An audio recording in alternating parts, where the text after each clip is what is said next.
Okay, so welcome. Today is April the 11th, 2022, and we got, thankfully, good news coming out of Idaho this morning. And I just actually finished up with a little bit of work. I got to be back at work in a little while. But yes, the 7th Judicial District in Fremont County filed documents that, just like we suspected, Eric Evans is a genius. He called it a week or 2 weeks ago, I guess. Lori Vallow is going to trial in January. She is now considered, or has been ruled, competent to stand trial. Such great news. I was so excited when I looked at my phone and saw the headlines come in, and I was like, oh my goodness, that's so exciting.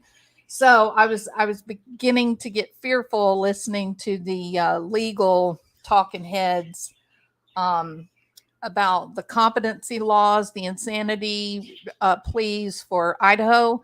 And I thought, oh my goodness, this woman is going to end up living in a cushy hospital the rest of her life. So, man, this is great news, really great. And I'll tell you one of the reasons why I'm happy about this. It's definitely not a happy occurrence, right? Because at the end of the day, we still have two babies that experienced the worst, well, let's just call it what it was, hell on earth, to have your own mother turn on you, right? We can't forget that. We can't, in all of our fun that we have talking about chins, the Chadster, and who's yo daddy, the reality is there are two babies that were horrified at what their mother did to them. Okay, so that's the reality.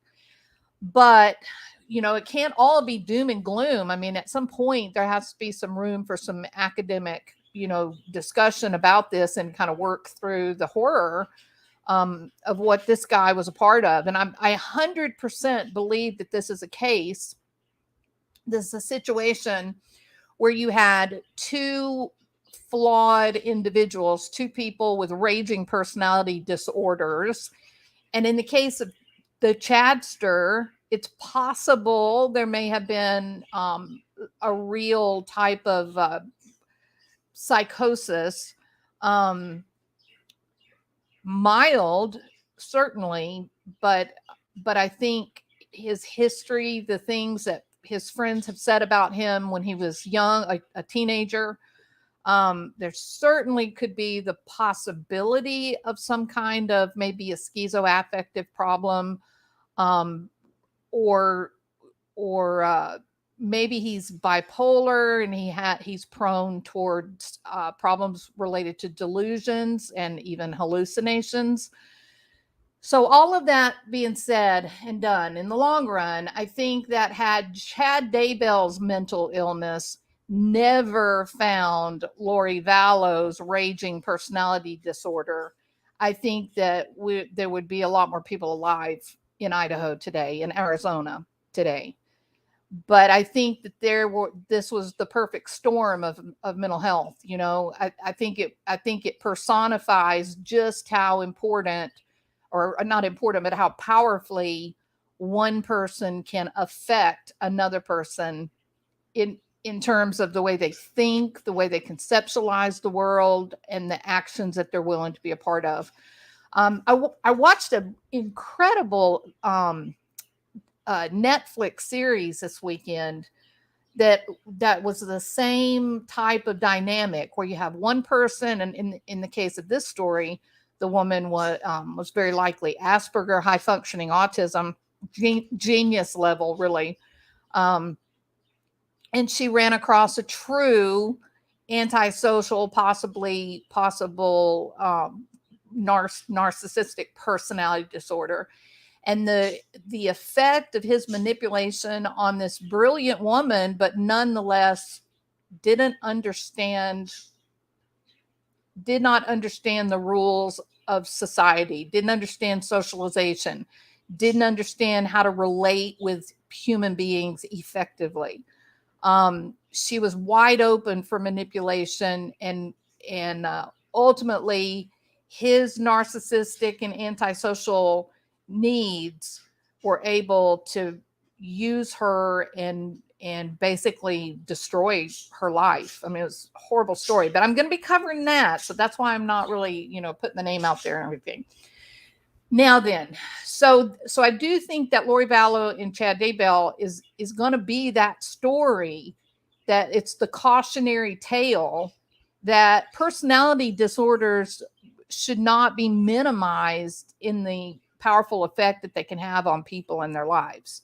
So I think this is definitely the case of a mental health problem getting hooked up with a personality disorder, and the result is hell on earth, right? Feeding off of each other. I still wish someone would find out if this man is related to Chad Daybell. They look so much alike. It's amazing to me, but it would be interesting to know. So one of the big questions that I have, and I know that all the legal talking heads, they're all talking about this. I'm not going to try to be the legal talking head because that's not my thing. But I would really wish that you sleuthers would find out, are they related? I think they're related. I really do. Anyway, I am going to be going live this afternoon at 5:00. And I wanted to let you know, because some of you guys will be driving home at 5:00, and so you could listen. But I am going to go live at 5:00, and I'm going to talk about two things. I'm talking about this perfect personality explosion that happened with these two people.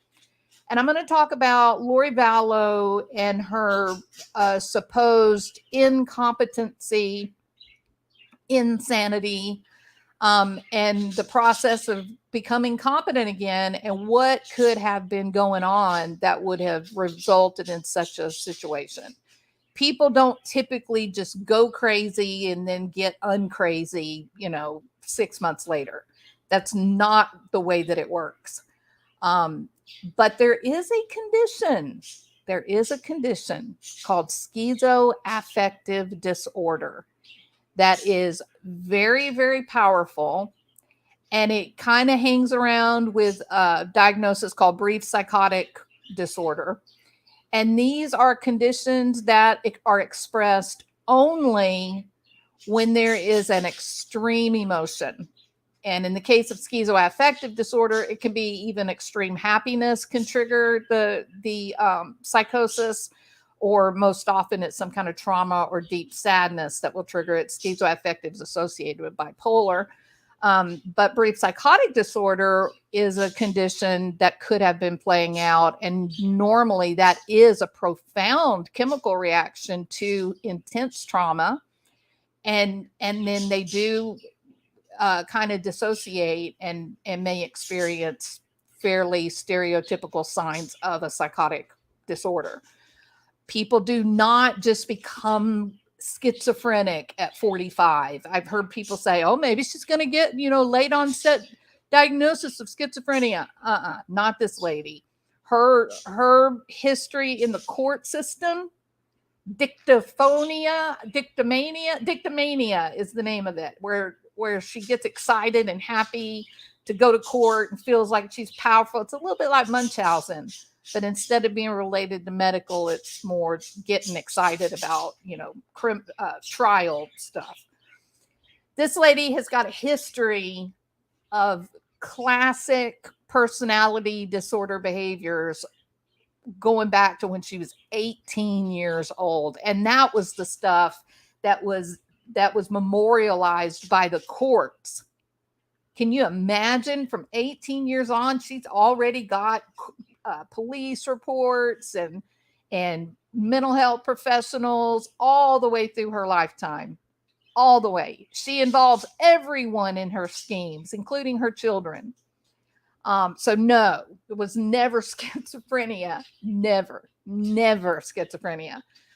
But the horror of somebody with narcissistic personality disorder and dependent personality disorder, if she was high on this idea of being queen of the damned, I'm sorry, did I say that? Queen of the 144,000. And then suddenly she's arrested And by being arrested, she has the realization of, well, I must not be queen, because queens don't get put in crappy little jails. So, and so it is possible that as she's arrested and her brain chemistry begins to normalize, instead of being all hyped up on this dopamine rush from being queen of the 144,000, her brain chemistry begins to calm, and she's looking around, but the narcissist personality problem is still in place.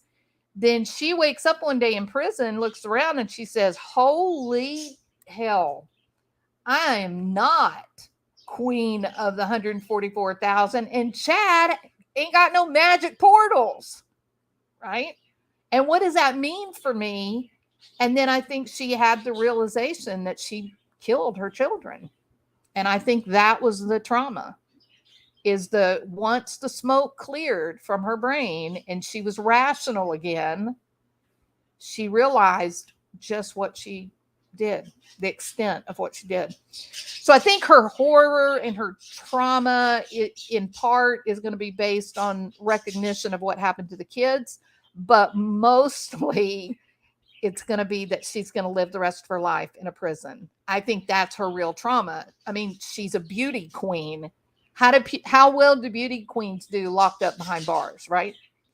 So at the point then that they experience this profound trauma, then the brain chemistry gets seriously disrupted, and they can experience a brief psychotic disorder where they can be completely delusional. They can have visual hallucinations, auditory hallucinations.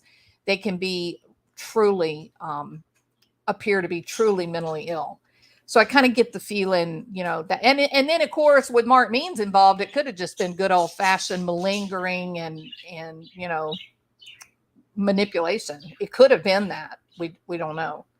So so this is very good news, and I'm going to talk about the mental health aspects of this, what could have gone wrong to result in all of this happening, and then where do we go in January, what's it going to look like, and what I think some of the possibilities might be if Lori was in fact having a brief psychosis, and she's now back in a rational mind, although she'd still have a personality disorder, but at least she would be rational again. It is a strong likelihood she may talk, and she may name them all. She may name them all in an effort to take the responsibility off of Lori and put it on other people. And that way she can at least preserve a little bit of her mask if she can blame it on others. So just get ready. It could be, Lori could be bringing fireworks to this problem. I'm going to tell you what I think right now. I don't think that today is a happy day for David Warwick and Melanie Gibbs and Jason Mow and Zulema Pastenes and Julie Rowe and the big, what's his name? I can't think of his name. The guy in Oklahoma. Anyway, it's a long list. And you know who else you can add to that list, Getty Nona? You can add a guy named Eric J. Smith. The latest interview that I saw of him, he is suspicious. Totally suspicious. Okay. All right. Okay. All right. That's where, yes. Thank you. Strawberry wine, 17. Okay. You got the right answer, Strawberry. I had to sing and celebrate. Okay. Okay, peeps. I do have to go, which is why I'm talking fast. I do have to go. Y'all need to go listen to like Duty Ron and Scott Rice and all the legal authorities on YouTube and hear what they have to say about it all. And then late this afternoon, I, as a clinical psychologist, will weigh in on the mental health aspects of the fact that Miss Lori, what is her name? Miss Lori Cox, Logioia Ryan Vallow Daybell is not crazy.